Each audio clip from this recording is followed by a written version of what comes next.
Semangat pagi, semuanya semangat pagi Bapak Ibu sekalian ya. Senang sekali hari ini hari Kamis 2 Januari 2025 boleh bersama-sama dengan Bapak Ibu semuanya ya. Kalau tahun lalu salam kita adalah salam kebangkitan dan salam penuaian. Nah, hari ini saya mau memperkenalkan salam untuk tahun 2025 adalah salam penuaian, salam terobosan. Yuk bersama saya ucapkan 2 3 salam penuaian, salam terobosan. Sekali lagi 2 3 salam penuaian, salam terobosan ya.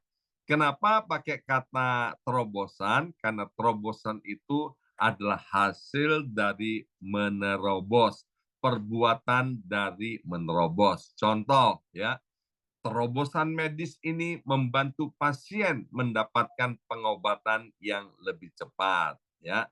Terobosan rohani dimulai ketika saya tekun beribadah, berdoa, dan membaca Alkitab. Jadi Bapak Ibu sekalian, terobosan adalah hasil dari keberanian untuk menerobos batasan, rintangan, tantangan, atau hambatan. Dan percayalah setiap terobosan akan membawa kita lebih dekat kepada tujuan dan rencana Tuhan atas hidup kita. Nah, mengapa kita memakai salam penuaian dan salam terobosan? Tahun 2025 ini, tema besar yang diberikan oleh gembala senior kita, Pastor Lukas Kusuma, untuk gereja BMC adalah Future Foresight. Artinya, siap menghadapi masa depan. Ya, di tahun 2025 ini kita tidak tahu apa yang akan terjadi. Tapi sebagai anak-anak Tuhan kita harus siap menghadapi masa depan. Jadi mengapa salam terobosan? Karena apapun yang akan terjadi, kita akan terus menerobos dan ujung-ujungnya kita akan mengalami tuaian yang lebih hebat daripada apa yang terjadi di tahun 2024. Salam penuaian, salam terobosan ya. Nah, hari ini di hari pertama doa fajar kita, saya mau sampaikan satu hal yaitu hope for the best, prepare for the worst, and trust God in every step. Berharap yang terbaik, bersiap untuk yang terburuk. Maaf Bapak Ibu sekalian ya. Berharap yang terbaik, bersiap untuk yang terburuk.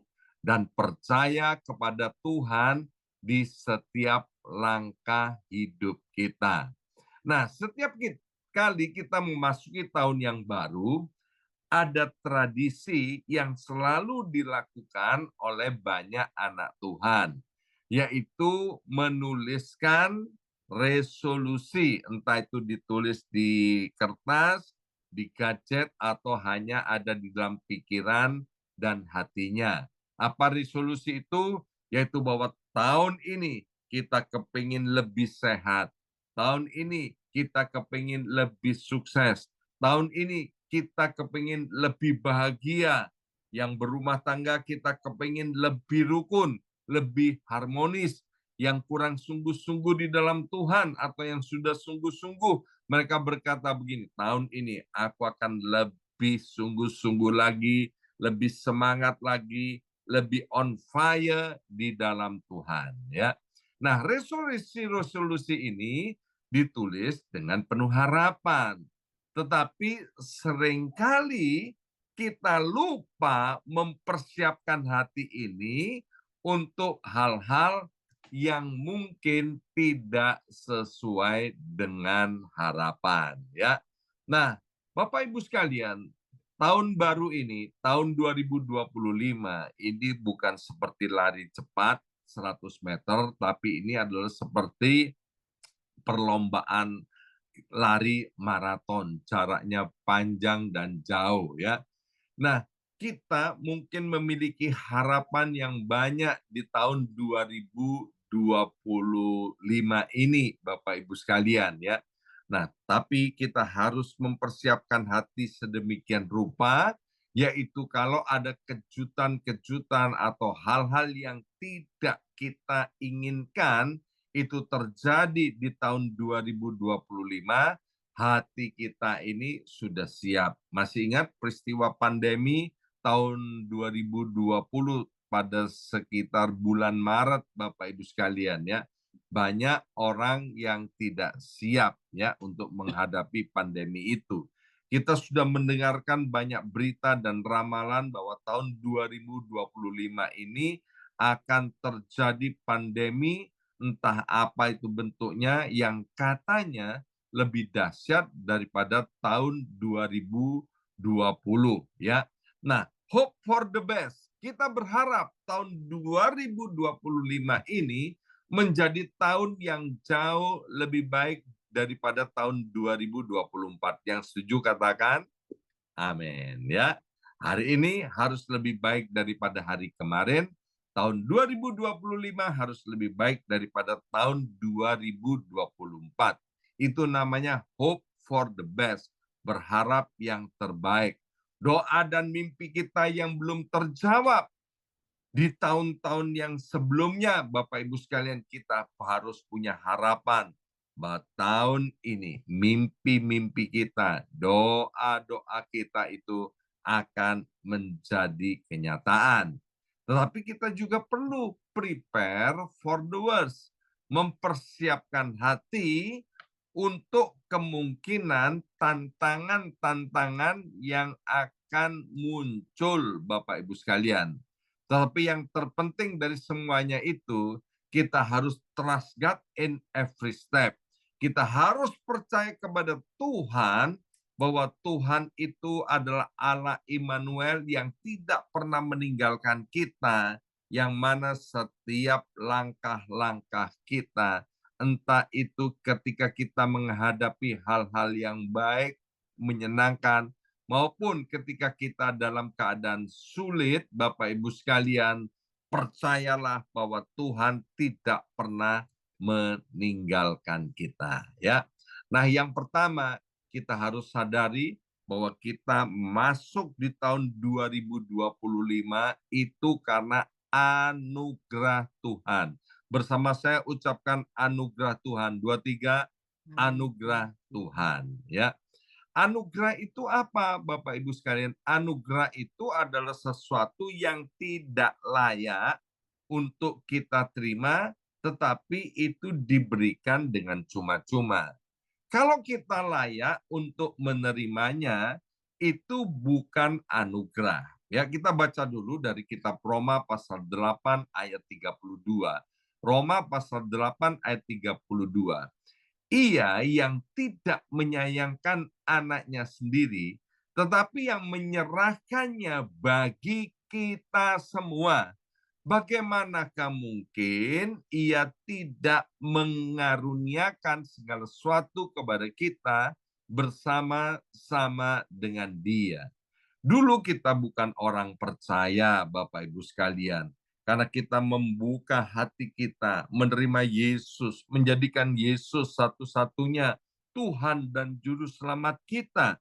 Maka kita mendapat anugerah Tuhan, semua dosa, semua kejahatan, semua kesalahan kita diampuni. Sekali lagi, itu bukan karena usaha dan perbuatan kita, tapi itu karena anugerah Tuhan. Maka anugerah Tuhan itu selain mengampuni kita, anugerahnya juga mengangkat kita menjadi milik Tuhan, menjadi anak-anak Allah, kesayangan Tuhan. Sehingga kita boleh memanggil Tuhan Allah kita dengan sebutan ya Abba, ya Bapa. Ya, kembali kepada anugerah.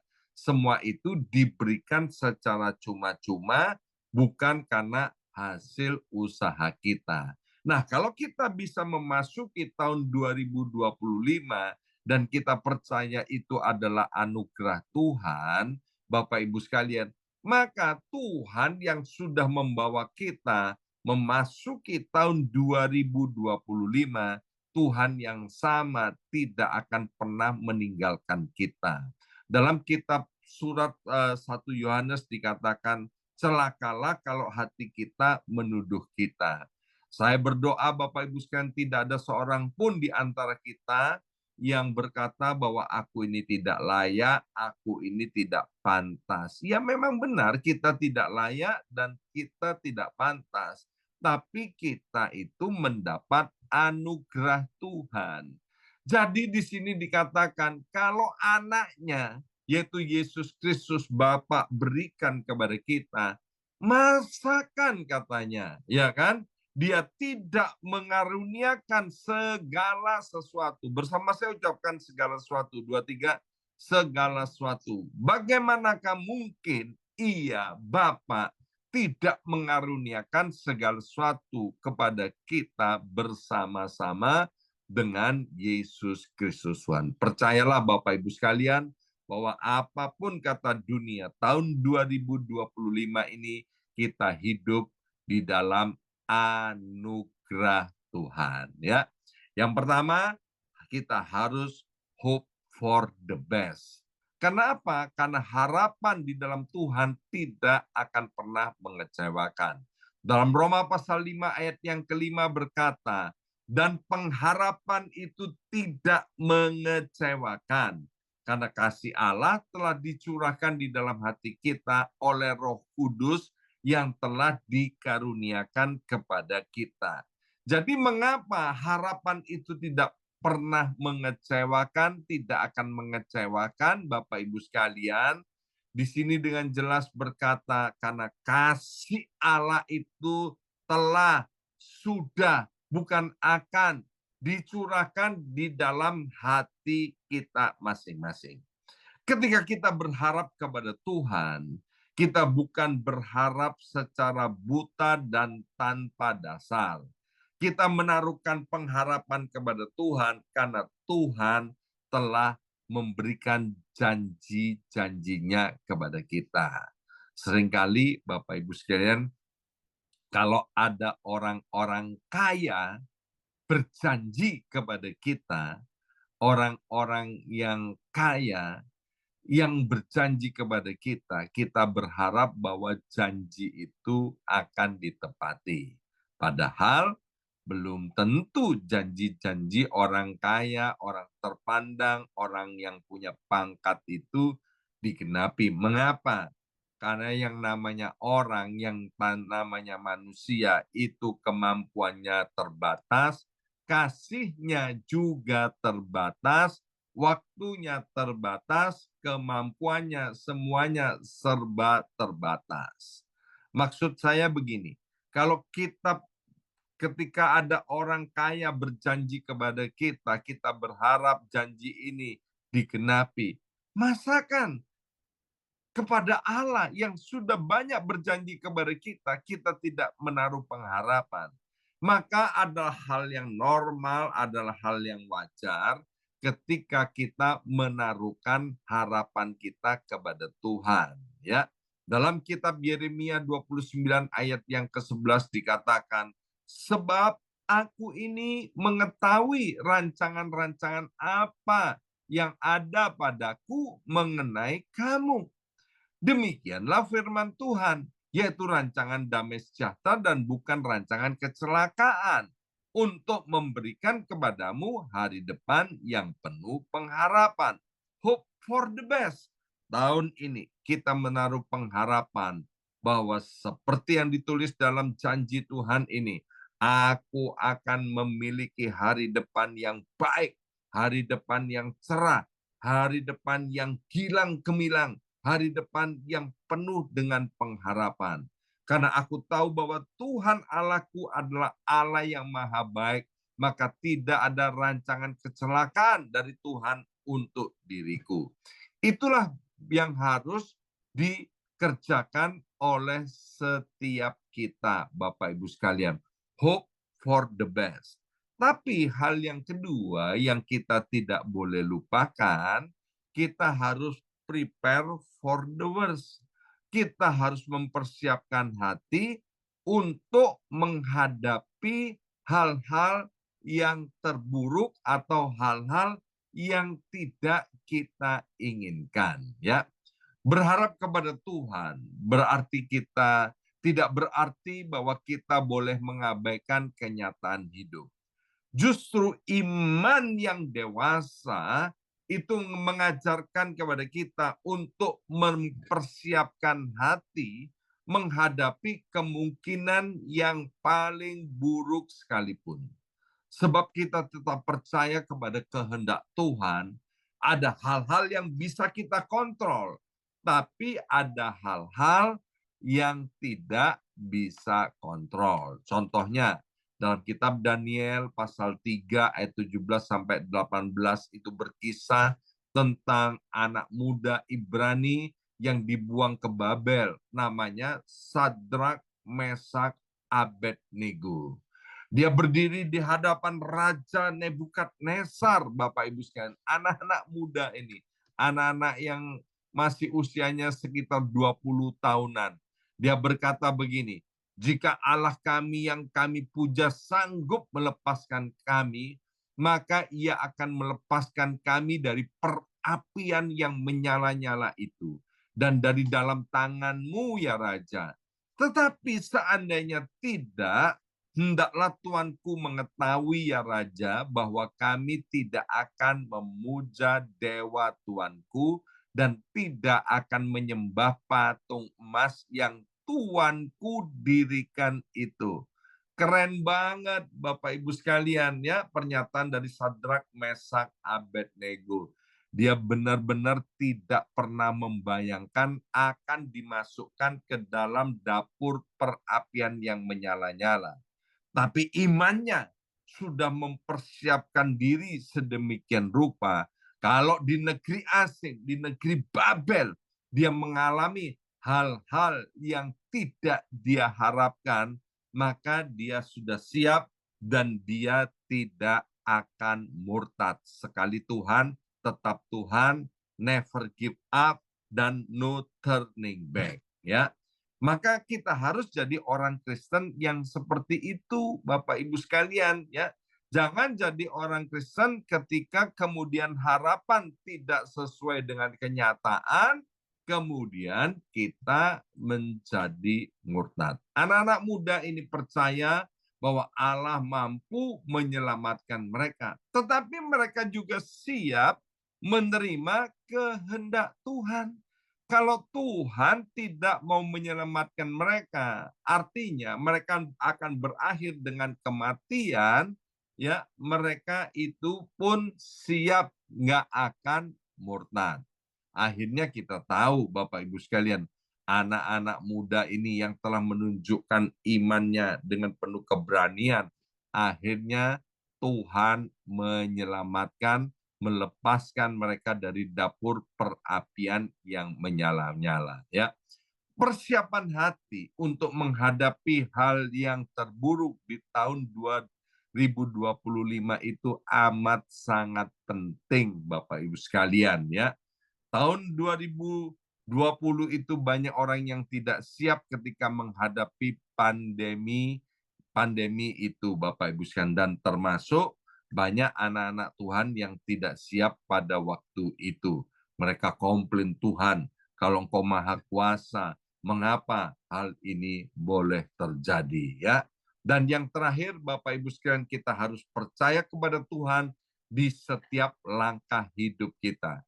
Trust God in every step. Mazmur 23 ayat yang keempat. Daud menuliskan begini, sekalipun aku berjalan dalam lembah kekelaman, aku tidak takut bahaya, sebab Engkau Tuhan besertaku. Gadamu dan tongkatmu itulah yang menghibur aku. Bapak Ibu sekalian, Tuhan tidak pernah berjanji bahwa dalam perjalanan hidup kita itu semuanya akan mulus. Tapi satu hal yang Tuhan janjikan kepada kita, bahwa Dia Allah Immanuel, Dia Allah yang setia untuk menyertai kita di setiap langkah kita. Maka itu Daud berkata, sekalipun aku berjalan dalam lembah kekelaman, aku tidak takut bahaya. Bapak Ibu sekalian, tadi saya mulai dengan kata anugerah. Kita hidup adalah anugerah Tuhan. Percayalah, Tuhan yang sama tidak akan meninggalkan kita, apalagi ketika ada di dalam masa-masa yang sulit. Coba Bapak Ibu yang sudah menikah, ya, yang sudah berumah tangga dan dikaruniai anak. Ketika kita melihat anak-anak kita dalam keadaan sulit, maka sebagai orang tua yang normal, kita tentu tidak akan meninggalkan anak kita. Misalnya, anak kita sedang jatuh sakit, ya, atau mereka sedang menghadapi ujian, tes di sekolahnya, maka sebagai orang tua yang baik akan selalu mendampingi anaknya. Lebih-lebih Tuhan Allah kita, Bapak Ibu sekalian. Jadi kalau kita mengalami hari-hari yang kelihatannya sulit akan kita alami, Bapak Ibu sekalian percayalah bahwa setiap langkah kehidupan kita, Tuhan tidak akan pernah meninggalkan kita. 1 Petrus 5 ayat 7, Rasul Petrus berkata, serahkanlah segala kekhawatiranmu kepadanya, sebab dialah yang akan memelihara kamu. Hari ini, Bapak Ibu sekalian, firman Tuhan berbicara kepada kita untuk membekali setiap langkah hidup kita di tahun 2025. Yang pertama harus kita ingat, dan ingat. Kita hidup di dalam anugerah Tuhan. Yang kedua, kita harus hope for the best. Kita harus terus berharap, beriman, yang terbaik itu terjadi. Kita harus terus berharap janji-janji Tuhan digenapi. Dan yang ketiga, kita harus mempersiapkan hati kita kalau ada hal-hal yang tidak kita inginkan itu terjadi. Bapak Ibu sekalian, kita percaya bahwa Tuhanlah yang pegang kontrol. Dan percayalah akan Roma pasal 8 ayat 28 dan 29 bahwa Tuhan itu turut bekerja untuk mendatangkan kebaikan buat setiap kita yang mengasihi Dia. Dan yang keempat yang harus kita ingat, bahwa setiap langkah hidup kita itu disertai oleh Tuhan. Maka karena ada di dalam penyertaan Tuhan, meskipun kelihatannya kita sedang ada di dalam lembah kekelaman, Tuhan tidak pernah meninggalkan kita. Yang ada justru adalah mujizat demi mujizat akan terjadi di tahun 2025 ini. Amin. Mari kita berdoa. Materaikan benih kebenaran firman Tuhan ini, ya Abba, ya Bapa. Kami tahu setiap kami ini ada di dalam anugerah Tuhan. Kami mengucap syukur Bapa, Engkau yang sudah menuntun, membawa kami masuk ke tahun 2025, itu adalah Tuhan Allah yang setia, yang tidak akan pernah meninggalkan kami. Dan kami sangat yakin setiap langkah kaki kami disertai oleh Tuhan, dan mujizat demi mujizat akan terjadi. Kami berdoa biarlah janji-janji-Mu digenapi dalam hidup setiap kami. Tahun ini kami mengalami tuaian, karena tahun ini kami mengalami terobosan yang daripada sorga. Terima kasih Bapa, dalam nama Yesus kami sudah berdoa. Haleluya. Amin, amin, amin.